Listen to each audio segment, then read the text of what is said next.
Hello, আসসালামু আলাইকুম। সুপ্রিয় নিবন্ধন পরীক্ষার্থী ভাই ও বোনেরা, আশা করি আপনারা ভালো আছেন।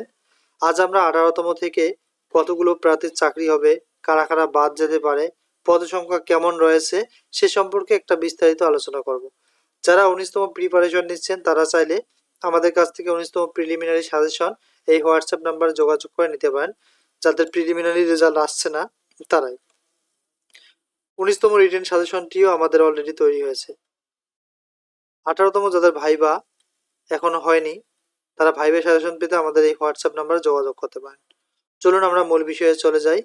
আমরা যে তথ্যগুলো পেয়েছি সেখান থেকে জানতে পারি যে 18তম থেকে নিবন্ধন পরীক্ষা নাও হতে পারে এ ধরনের কল্পনা করা হচ্ছে। তবে এনটিআরসি এর একটা সূত্র জানাচ্ছে যে 19তম নিবন্ধন পরীক্ষা হবে এবং যেটা সার্কুলার প্রকাশিত হবে জানুয়ারি মাসে। অলরেডি তোমাদের ভাইবা কার্যক্রম চলতেছে। শূন্য পদের সংখ্যা ষষ্ঠ গণবিজ্ঞপ্তিতে 1 লক্ষের অধিক থাকবে এবং প্রার্থী সেখানে রয়েছে 18তমতে 80,000 প্লাস। তবে মনে করা হচ্ছে যে ভাইভাতে যারা পাস করবে বা উত্তীর্ণ হবে তারা শিওর জব পাবে।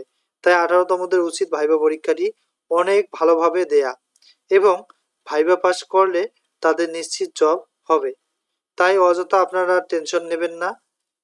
প্রত্যেকটি সাবজেক্টের পোস্ট অনেক ফাঁকা রয়েছে, সেজন্যই কিন্তু 18তম পরীক্ষায় বেশি প্রার্থীকে পাশ করানো হয়েছে।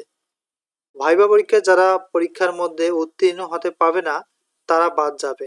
তবে জানা যাচ্ছে যে প্রায় 7 থেকে 10% প্রার্থীকে ভাইবা পরীক্ষাতে বাদ দেয়া হতে পারে।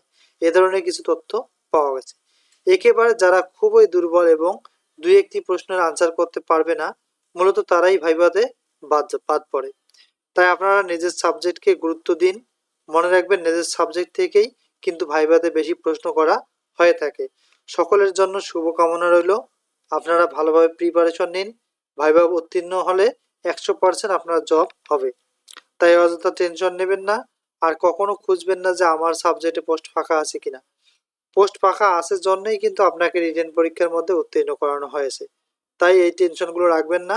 ভালোভাবে প্রিপারেশন নিন ভাইবার জন্য। ভাইবা ভালো হলে ইনশাল্লাহ আপনার জবটি হতে পারে। Thank you for watching. যদি আমাদের তথ্য এবং টিপসগুলো আপনাদের ভালো লাগে অবশ্যই আমাদের চ্যানেলটি সাবস্ক্রাইব করবেন।